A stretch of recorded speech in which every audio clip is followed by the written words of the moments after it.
एक बार फिर से स्वागत है हमारे स्टडी चैनल आरएसपी पर। साथियों, आप सभी के लिए सारे प्रीवियस ईयर में पूछे गए प्रश्न को लाए हैं। अगर यह वीडियो अच्छा लगे तो चैनल को सब्सक्राइब कर वीडियो को लाइक करना ना भूलें।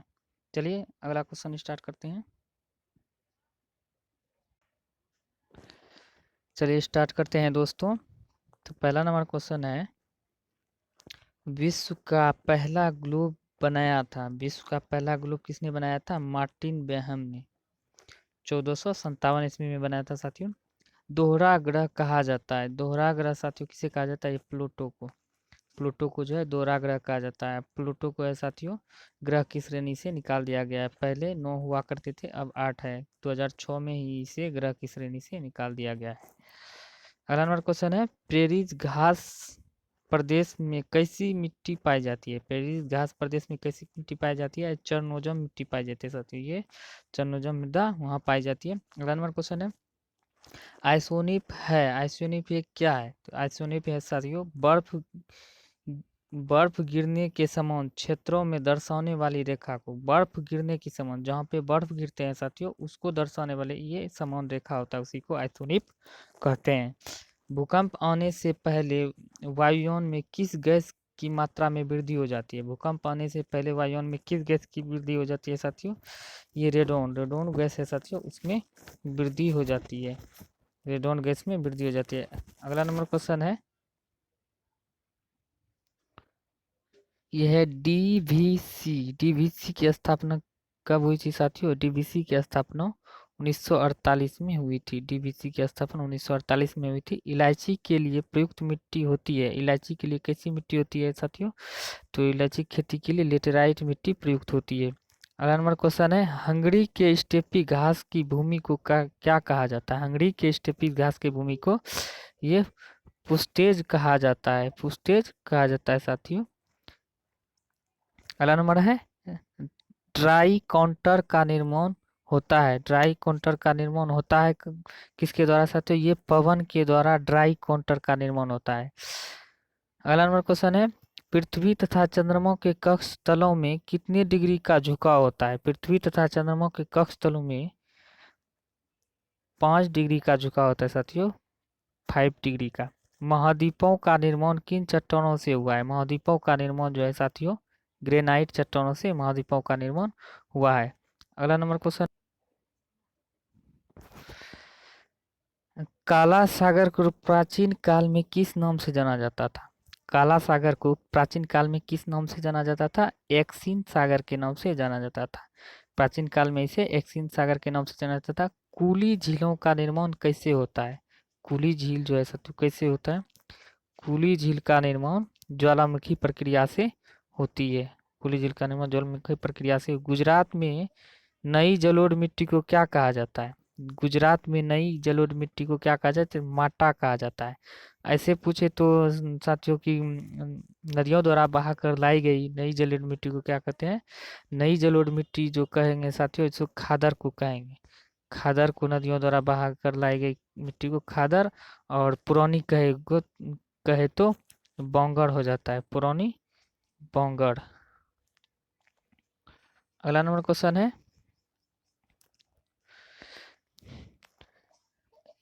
गुजरात में नई जलोढ़ मिट्टी को कहा जाता है माटा। माटा कहा जाता है। और पुनासा जलप्रपात किस नदी पर स्थित है? पुनासा जलप्रपात नर्मदा नदी पर स्थित है। पुनासा जलप्रपात नर्मदा नदी पर स्थित है। अगला नंबर है,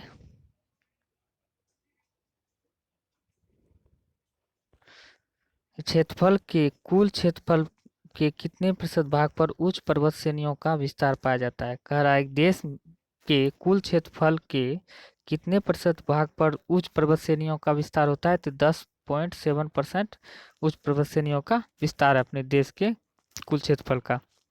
अगला नंबर क्वेश्चन है, जोजिला तथा बुर्जिल दर्रा किस हिमालय में स्थित है? जोजिला तथा बुर्जिल दर्रा ये पंजाब हिमालय में स्थित है। अगला नंबर, दून घाटी कहाँ स्थित है? दून घाटी जैसा शिवालिक एवं मध्य हिमालय के बीच स्थित है। शिवालिक एवं।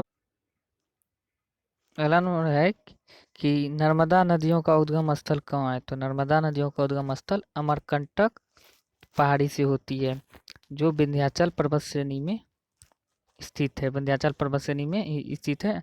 और यहाँ से साथियों, यहाँ से अमरकंटक पहाड़ियों से 3 नदियाँ निकलती है, जो कि इसका ट्रिक है नस्ता 900। तो आकर नस्ता हो जाता है, 9 से हो जाता है नर्मदा, और 100 से हो जाता है सतपुरा, और तो से हो जाता है ताप्ती। ये तीनों नदियाँ निकलती है साथियों, अमरकंटक, अमरकंटक से निकलता है 3 नदियाँ, याद रखिएगा साथियों। चलिए अगला नंबर क्वेश्चन है, भारत की वह नदी जो थार मरुस्थल तक बहकर लुप्त हो जाती है। भारत की वह नदी जो थार मरुस्थल से होकर लुप्त हो जाती है, यह घग्गर नदी। घग्गर नदी है जो साथियों, ये थार मरुस्थल से में हो। रिजर्व बैंक के निर्देशों के अनुसार सार्वजनिक क्षेत्र के वाणिज्य बैंकों को अपनी कुल साख का कितने प्रतिशत कृषि क्षेत्र में उपलब्ध कराना होता है? यह 18% कराना होता है। अगला नंबर है, विश्व में स्वर्ण की सर्वाधिक खपत किस देश में होती है? तो ये भारत में होती है। स्वर्ण की सर्वाधिक खपत भारत में होती है। अगला नंबर है, अल्प विकसित देशों में गरीबी का मुख्य कारण होता है। अल्प विकसित देशों में गरीबी का मुख्य कारण होता है आय की असमानता। अगला नंबर क्वेश्चन है, सेज आर्थिक क्षेत्र, विशेष आर्थिक क्षेत्र जिसे सेज कहते हैं, इसका फुल फॉर्म होता है अंग्रेजी में स्पेशल इकोनॉमिक जोन की अवधारणा पहले कहाँ शुरू हुआ था? ये अवधारणा सर्वप्रथम चीन में शुरू हुआ था। देश में कि कौन कौन से 3 वर्षों की अवधि को योजना अवकाश के रूप में माना गया था? ये 1966 से 69 के बीच में माना गया था। वांचू समिति का संबंध किससे है? वांचू समिति का संबंध है प्रत्यक्ष कर जांच से है। वर्ल्ड बैंक यानी विश्व बैंक का मुख्यालय कहाँ स्थित है? वाशिंगटन डीसी में है, अमेरिका, जो कि अमेरिका में स्थित है। अगला नंबर क्वेश्चन है, विश्व का वह देश जहाँ सर्वप्रथम औद्योगिकरण हुआ था, वह ब्रिटेन में हुआ था। ब्रिटेन को ही यूके, यूनाइटेड किंगडम, ब्रिटेन और इंग्लैंड भी कहा जाता है। अगला नंबर क्वेश्चन है, शेयर बाजार का प्रभावपूर्ण नियंत्रण किसके माध्यम से किया जा रहा है? यानी कि शेयर बाजार का जो है नियंत्रण पूर्ण रूप से सेबी के माध्यम से होता है। अगला नंबर है, कृषि कीमत आयोग का नाम बदलकर क्या कर दिया गया है? तो ये कृषि लागत एवं कीमत आयोग नाम रख दिया गया है। अगला नंबर क्वेश्चन है, अग्रिम कर यानी कि एडवांस टैक्स किन किन महीनों में दे होता है? एडवांस टैक्स है साथियों, ये फरवरी, जून और अगस्त में दे होता है। फरवरी, जून और अगस्त में इसका दे होता है। अगस्त नहीं साथियों, ये अक्टूबर में दे होता है। फरवरी, जून तथा अक्टूबर में दे होता है। अगला नंबर है, वर्तमान में भारत में बीज उत्पादन चक्र कितनी अवस्था में होता है? वर्तमान में भारत में बीज उत्पादन चक्र है 3 अवस्था में होता है। श्रमिकों के शोषण का अस्तित्व माना जाता है जब श्रमिकों के शोषण का अस्तित्व माना जाता है जब मजदूरी से सीमांत आय उत्पाद की ओर हो, मजदूरी से सीमांत आय उत्पाद की ओर हो। किस पंचवर्षीय योजना में विज्ञान एवं प्रौद्योगिकी पर अलग से व्यय का प्रावधान किया गया था? ये पंचवर्षीय छठी पंचवर्षीय योजना था। छठी पंचवर्षीय योजना में किया गया था साथियों। अगला नंबर है, 7वीं योजना के प्रारूप को अंतिम स्वरूप देने के पूर्व गठित समिति का अध्यक्ष कौन थे? सातवीं योजना के प्रारूप के अंतिम स्वरूप देने के पूर्व गठित समिति का अध्यक्ष था डॉक्टर सुखमय चक्रवर्ती। डॉक्टर सुखमय चक्रवर्ती था साथियों। अगला नंबर क्वेश्चन है,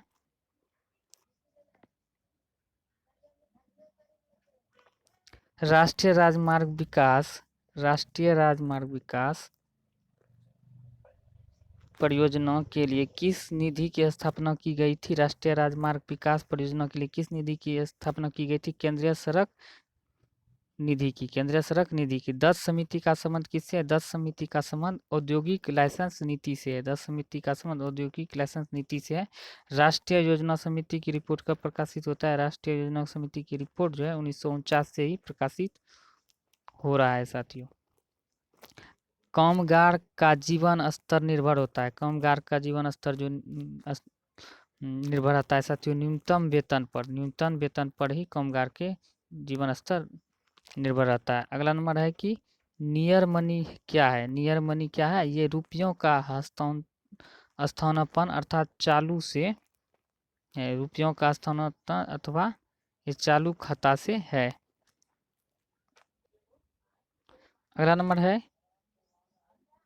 किस प्राणी के प्लाज्मा में हीमोग्लोबिन का विलय हो जाता है? किस प्राणी के प्लाज्मा में हीमोग्लोबिन का विलय हो जाता है? ये केचुआ के प्लाज्मा में, जिसे किसान का मित्र कहते हैं, वही केचुआ, उसमें प्लाज्मा का विलय हो जाता है। अगला नंबर क्वेश्चन, फूल गोभी में खाने योग्य भाग को कहते हैं, फूल गोभी में खाने योग्य भाग को क्या कहते हैं?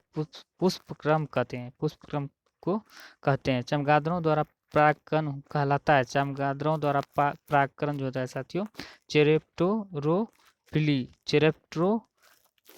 चेरेप्टोरोफिली कहलाता है साथियों। मलेरिया दिवस कब मनाया जाता है? मलेरिया दिवस 25 अगस्त को मनाया जाता है।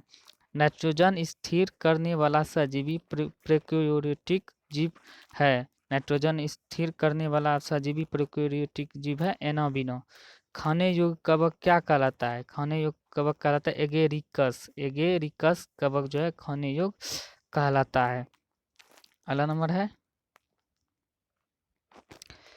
बीसीजी का टीका का पूर्ण नाम है, बीसीजी के टीका का पूर्ण नाम है बेसिलस कैलोमिटी ग्यूरिन, बेसिलस कैलोमिटी ग्यूरिन। अम्ल वर्षा का कारण होता है, अम्ल वर्षा का कारण होता है SO2 और NO2, सल्फर डाइऑक्साइड और नाइट्रोजन ऑक्साइड होता है, नाइट्रस ऑक्साइड होता है साथियों।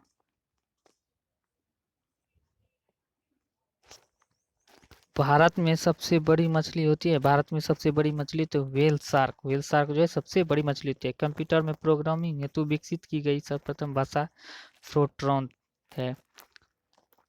पहला भारतीय कंप्यूटर सर्वप्रथम कब और कहाँ लगाया गया था? पहला भारतीय कंप्यूटर सर्वप्रथम भारतीय सांख्यिकी संस्थान कोलकाता 1955 में लगाया गया था, कोलकाता में 1955 में लगाया गया था। अगला नंबर क्वेश्चन है, वेस्ट्रॉन का रासायनिक नाम क्या है? वेस्ट्रॉन का रासायनिक नाम है एसिटिलीन टेट्राक्लोराइड, वेस्ट्रॉन का रासायनिक नाम है एसिटिलीन टेट्राक्लोराइड। अगला, लकड़ी के भंजन आसवन से क्या प्राप्त किया जाता है? लकड़ी के भंजन आसवन से क्या प्राप्त किया जाता है? पायरोलिग्नियस अम्ल प्राप्त किया जाता है, पायरोलिग्नियस अम्ल को प्राप्त किया जाता है। आकाश में बिजली चमकने के दौरान बनती है, आकाश में बिजली चमकने के दौरान कौन सी गैस बनती है? नाइट्रोजन व हाइड्रोजन गैसें बनती है। नंबर क्वेश्चन है, रेफ्रिजरेटर में जल को ठंडा करने के लिए प्रयुक्त गैस होता है, अमोनिया गैस होता है। कंप्यूटर के संबंध में रोम का क्या मतलब होता है? कंप्यूटर के संबंध में क्या मतलब होता है? रीड ओनली मेमोरी होता है, ये कंप्यूटर के संबंधित है। अगर रैम पूछे तो साथियों, RAM रैम, तो रैम का मतलब हो जाता है, रैम का मतलब हो जाता है रैंडम एक्सेस मेमोरी, ये रैम का मतलब होता है रैंडम एक्सेस मेमोरी। अगला नंबर है,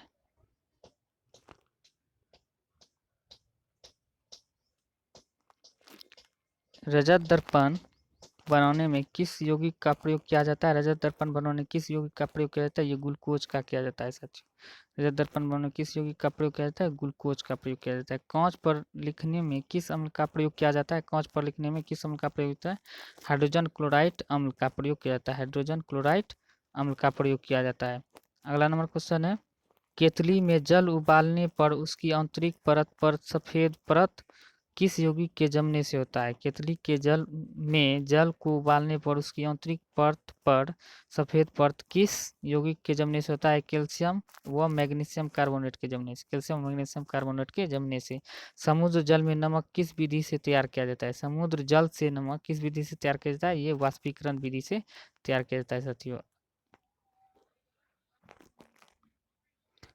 पटना को प्रांतीय राजधानी बनाया था किसने? पटना को प्रांतीय राजधानी शेरशाह सूरी ने बनाया था।